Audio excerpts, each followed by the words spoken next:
Assalamualaikum warahmatullahi wabarakatuh. Salam jumpa buat matematik lovers dimanapun kalian berada. Materi kali ini kita akan masuk ke bab 2 kelas 8 yang berjudul koordinat kartesius. Manfaat kita mempelajari koordinat kartesius adalah dalam kehidupan sehari-hari, koordinat kartesius sangat dibutuhkan. Salah satunya dalam bidang penerbangan. Seorang petugas Air Traffic Control atau disingkat ATC dapat mengatur penerbangan pesawat tanpa bertabrakan satu sama lain dan dapat mendeteksi apabila pesawat sudah sampai tujuan. Hal ini dapat terjadi karena pesawat tersebut telah dilengkapi alat yang canggih seperti radar sebagai alat pendeteksi. Radar yang telah dipasang pada koordinat A, B dapat menerima sinyal dari semua pesawat yang pernah melalui lintasan dengan ketinggian B mil. Penemu sistem koordinat René Descartes 1596 sampai 1650 adalah seorang matematikawan berkebangsaan Prancis. Ia juga seorang filsuf, fisikawan, dan penemu biologi modern. René Descartes dikenal juga sebagai Renatus Cartesius dalam literatur bahasa Latin. Descartes mencoba melakukan penggabungan geometri tua dengan aljabar yang masih belum berkembang pada waktu itu.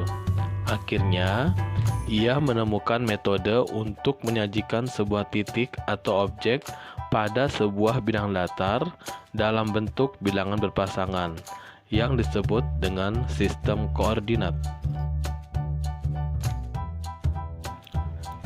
Sistem koordinat kartesius adalah suatu cara yang digunakan untuk menentukan letak atau posisi benda dari sebuah titik pada bidang datar.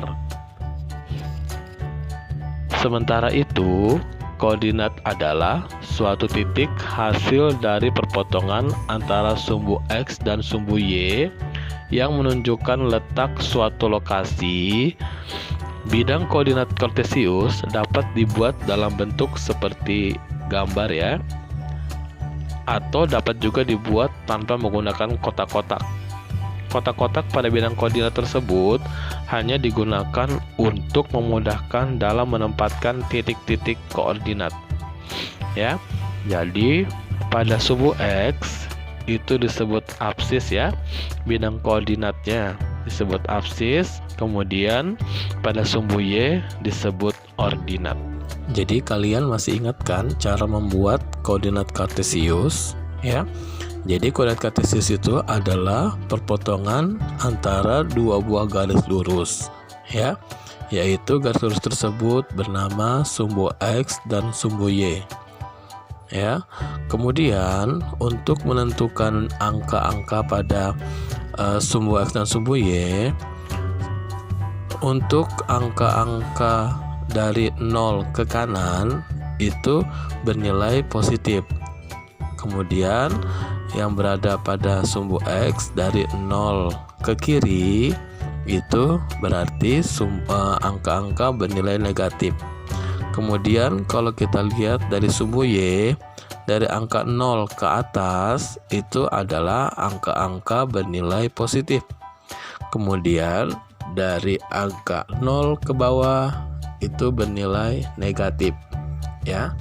Kemudian untuk meletakkan angka-angka pada masing-masing garis di sumbu X dan sumbu Y, itu jaraknya harus sama ya. Jadi jarak antara angka 1 ke angka berikutnya harus sama jaraknya. Misalnya dari 0 ke 1 itu 5 cm misalnya. Berarti untuk angka 1 ke 2, angka 2 ke 3 itu juga harus 5 cm. Begitu juga untuk angka 0 ke negatif 1, angka negatif 1 ke negatif 2 itu juga harus 5 cm ya. Begitu juga untuk pada sumbu Y, angka 0 ke negatif 1 angka negatif 1 ke negatif 2, negatif 2 ke negatif 3, atau 0 ke 1, 1 ke 2, 2 ke 3, dan seterusnya, itu juga harus 5 cm. Jadi semua yang angka-angka pada sumbu koordinat, yaitu sumbu X dan sumbu Y, itu angka-angkanya memiliki jarak yang sama.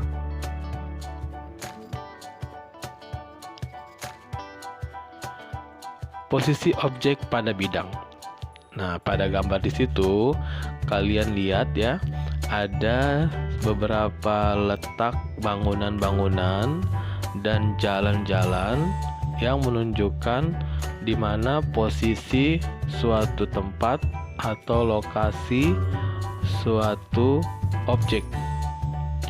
Salah satu cara yang dapat digunakan untuk menentukan posisi objek adalah membuat petak-petak persegi sehingga membentuk baris dan kolom. Untuk kolom diberi nama A, B, C, D, dan seterusnya. Sedangkan untuk baris diberi nomor mulai dari baris 1, 2, 3, 4, dan seterusnya. Ya, mungkin kalian pernah melihat denah lokasi undangan, denah lokasi acara pada undangan ya. Nah, ini contohnya seperti itu ya, menentukan posisi objek pada bidang. Posisi objek pada peta lokasi atau denah dapat dinyatakan dalam bentuk pasangan berurutan A1, di mana A merupakan posisi objek menurut kolom dan 1 merupakan posisi objek menurut baris. Ya, jadi untuk memudahkan menentukan letak dari suatu bangunan, itu kita menggunakan lambang A, B, C, D ya. Ingat ya, bagian sini adalah bagian kolom ya. Kemudian untuk menentukan posisi barisnya, kita menggunakan angka 1, 2, 3, 4, dan seterusnya.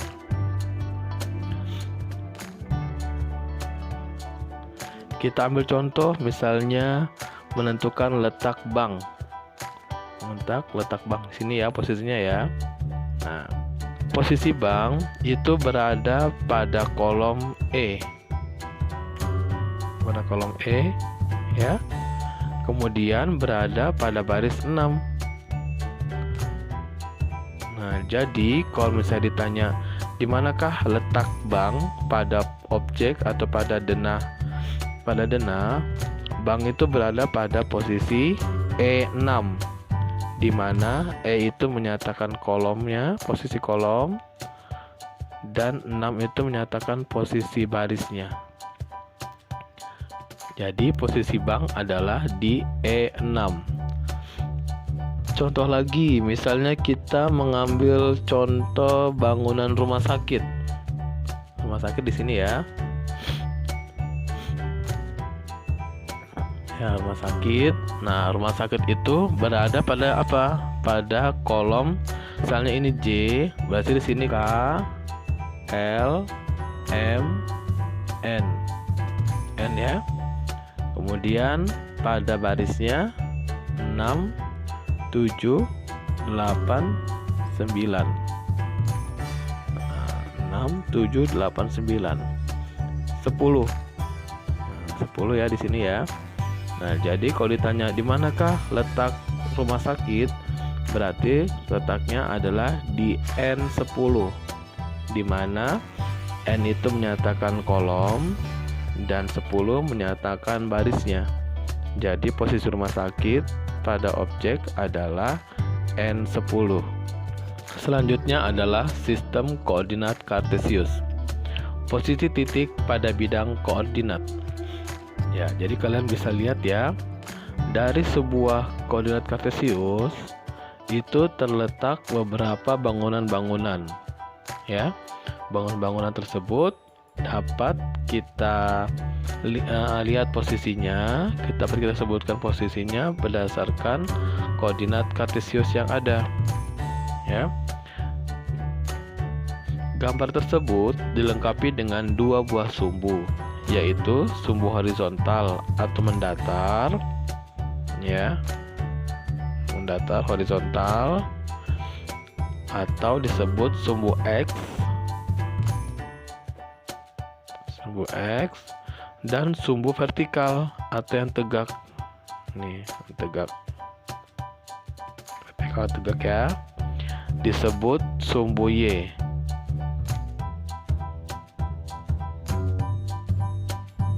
Yang merupakan sumbu koordinat. Kedua sumbu tersebut berpotongan di titik acuan yang merupakan pusat koordinat. Nih, pusat koordinatnya di sini ya, atau disebut origin, yang disimbolkan dengan huruf O.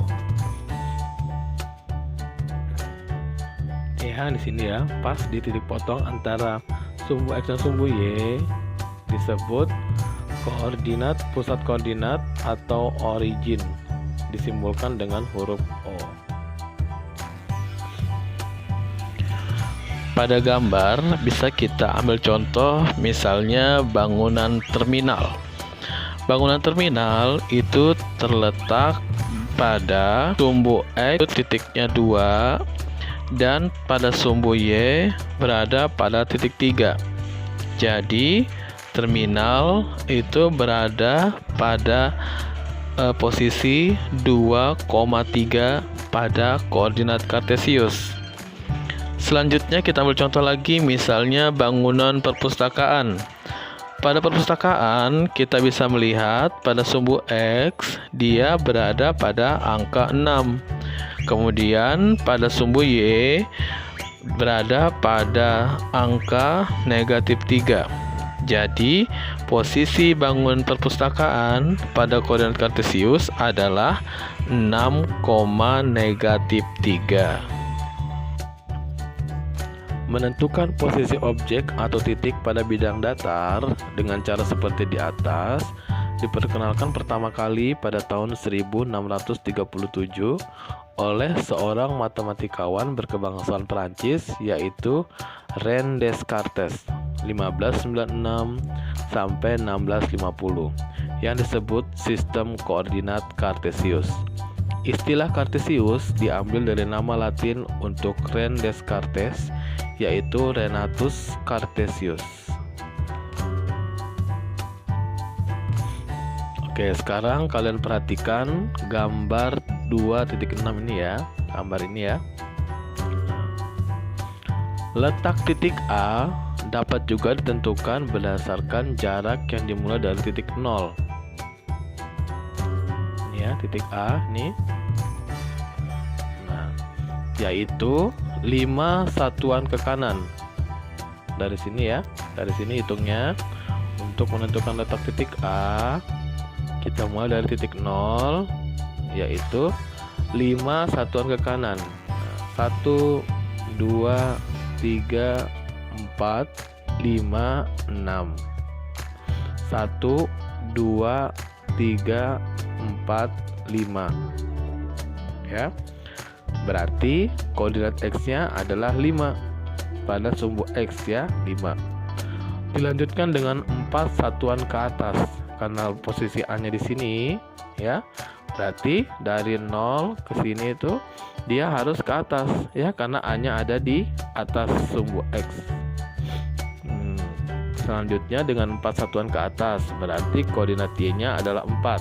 Nah, sini 1, 2, 3, 4. Nah, kemudian maka dapatlah koordinat titik A, yaitu 5,4. Nah, kemudian untuk letak titik B. Nih, titik B-nya di sini ya. Ditentukan berdasarkan jarak yang dimulai dari titik 0, yaitu 6 satuan ke kiri. 0, 1, 2, negatif 1, negatif 2, negatif 3, negatif 4, negatif 5, negatif 6 ya, kiri. Kemudian untuk menuju B dia harus ke bawah ya, menghitungnya harus ke bawah, yaitu dari negatif 6 ke bawah, negatif 1, negatif 2, negatif 3, negatif 4, negatif 5. Nah, kemudian ketemulah titik B. yaitu di negatif 6, negatif 5. Dalam sistem koordinat kartesius, posisi objek pada bidang dinyatakan dalam pasangan berurutan X, Y. Ya, jadi aturannya sudah jelas, penulisannya harus X, Y. Jadi X-nya dulu ditulis, kemudian Y-nya. Selalu seperti itu, ya. Di mana X disebut koordinat X atau absis dan Y disebut koordinat Y atau ordinat. Sekali lagi, koordinat X disebut absis dan Y disebut ordinat. Koordinat Y disebut ordinat. Oke, materi selanjutnya adalah tentang kuadran pada bidang koordinat.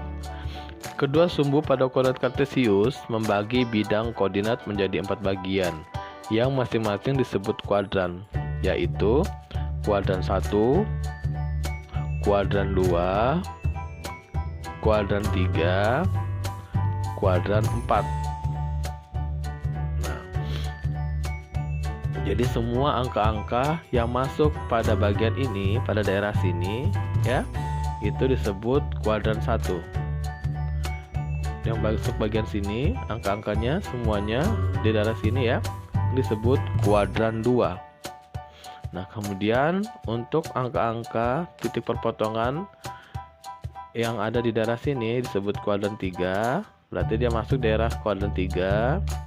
Dan untuk titik-titik yang berada pada daerah sini, ini disebut kuadran 4. Nah, berasal dari perpotongan sumbu X dan sumbu Y. Nah, potongannya berarti terbagi menjadi 4 bagian hasil pepotongannya, ya. Nah, kita ambil contoh adalah titik A, titik B, titik P, dan titik Q. Nah, titik A adalah 6,4. Nah, dia berada di kuadran 1. Mengapa? Karena koordinat X-nya angkanya adalah positif, yaitu 6. Dan koordinat Y adalah angkanya juga positif, yaitu angka 4 positif. Nah, jadi dia berada pada kuadran 1. Kemudian titik B itu berada di kuadran 2 karena angka X-nya adalah negatif, yaitu negatif 5. Dan Y-nya adalah positif, yaitu angka 3. Nah, jadi titik B-nya yaitu negatif 5,3 berada pada kuadran 2. Selanjutnya adalah titik P.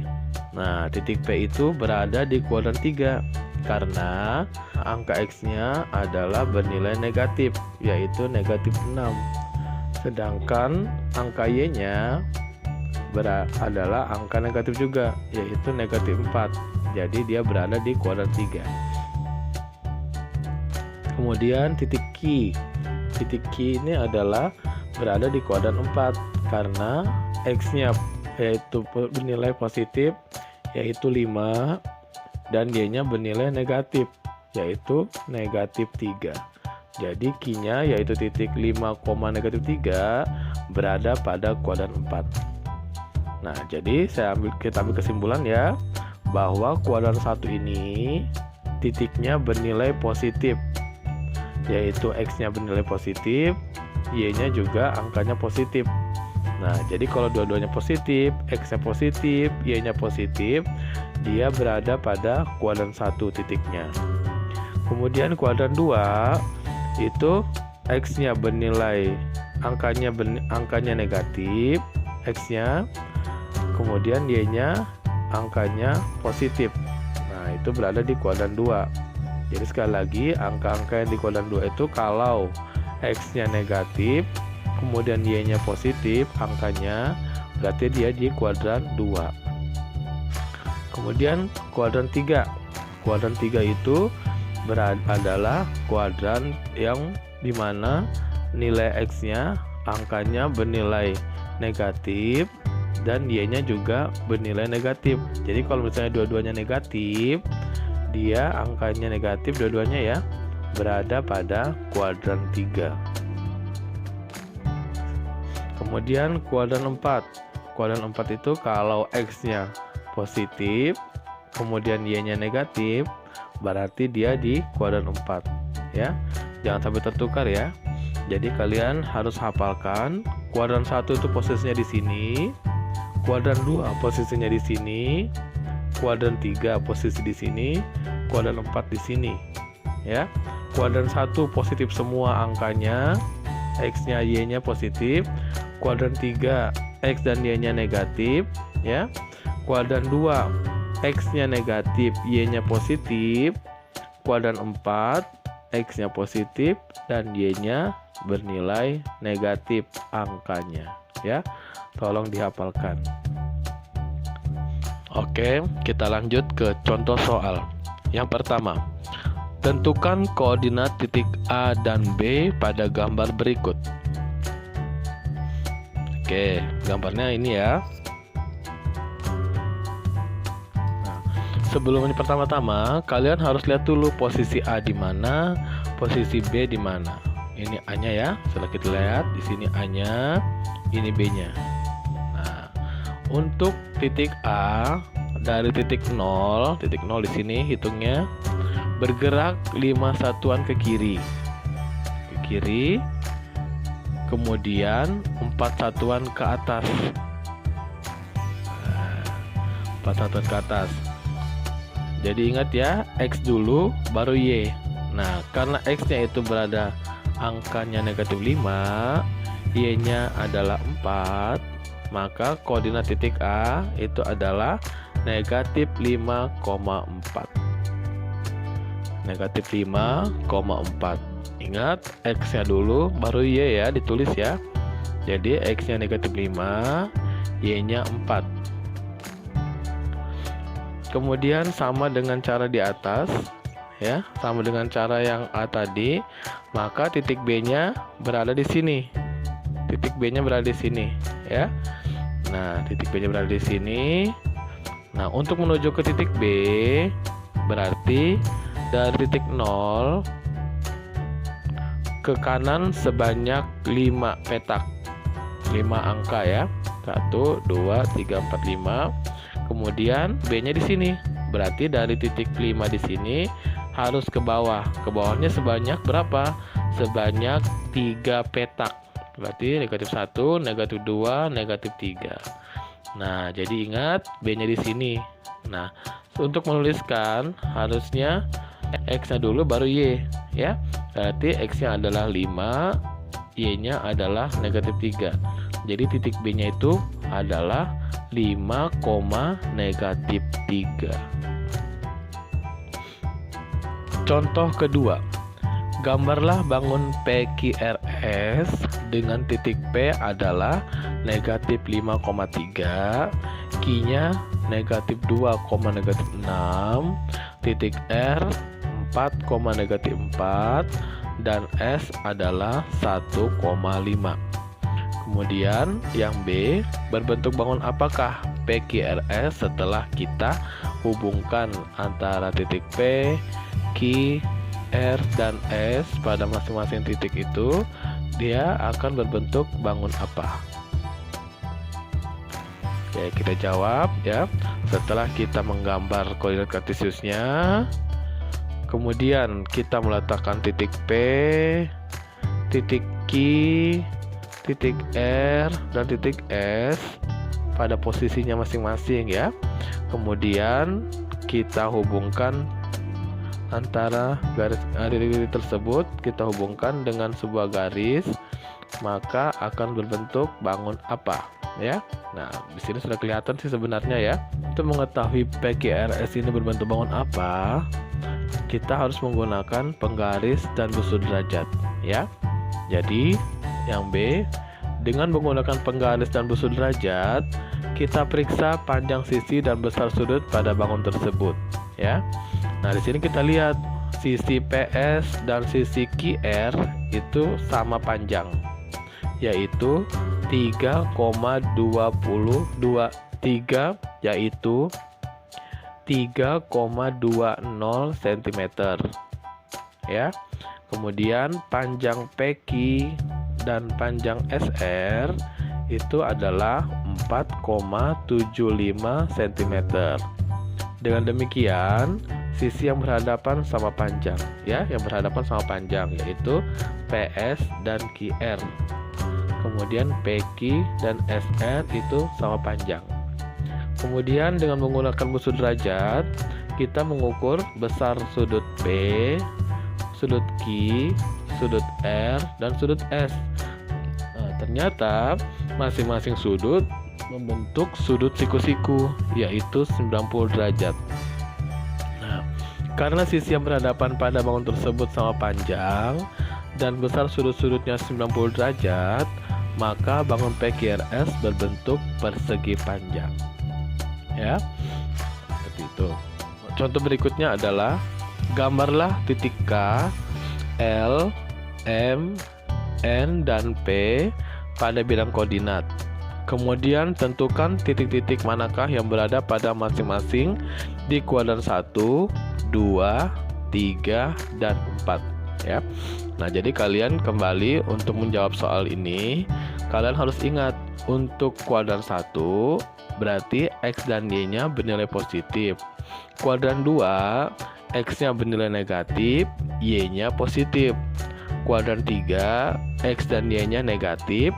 Kuadran 4, X-nya positif, Y-nya negatif. Nah, dari situ kita sudah bisa melihat titik-titik K, L, M, N, dan P ini berada pada kuadran berapa, ya. Nah, jadi kita bisa langsung lihat. Nah, titik K negatif 6,3. Berarti kan X-nya negatif 6, koordinat Y-nya adalah 3. Nah, karena dianya X-nya negatif, Y-nya positif, berarti dia berada di kuadran 2. Kemudian titik L. Titik L itu 4,-3. X-nya positif 4, Y-nya negatif 3. X-nya positif, Y-nya negatif, berarti dia berada di kuadran 4. Kemudian titik M. Titik M itu 2,0. Berarti X-nya 2, Y-nya 0. Nah, pada gambar koordinat kartesius, titik M 2,0 itu berada tepat di sumbu X, tepat di garis sumbu X. Nah, karena dia tepat berada di garis sumbu X, maka dia tidak berada di kuadran manapun, ya. Berarti dia tidak ada di kuadran, ya, karena dia tepat di garis sumbu X, yaitu di titik 2,0. Nah, kemudian titik N 5,4. X-nya 5 positif, Y-nya 4 positif, berarti dua-duanya positif. Nah, kalau dua-duanya positif, berarti dia berada di kuadran 1, ya. Selanjutnya titik P negatif 5,-4. X-nya negatif 5, Y-nya negatif 4. Nah, berarti X-nya negatif, Y-nya negatif. Nah, kalau dua-duanya negatif, berarti dia berada di kuadran 3. Ngerti, ya? Oke. Ya, demikian dulu materi kali ini. Semoga kalian mengerti dan tetap semangat belajar di rumah. Terima kasih. Wassalamualaikum warahmatullahi wabarakatuh.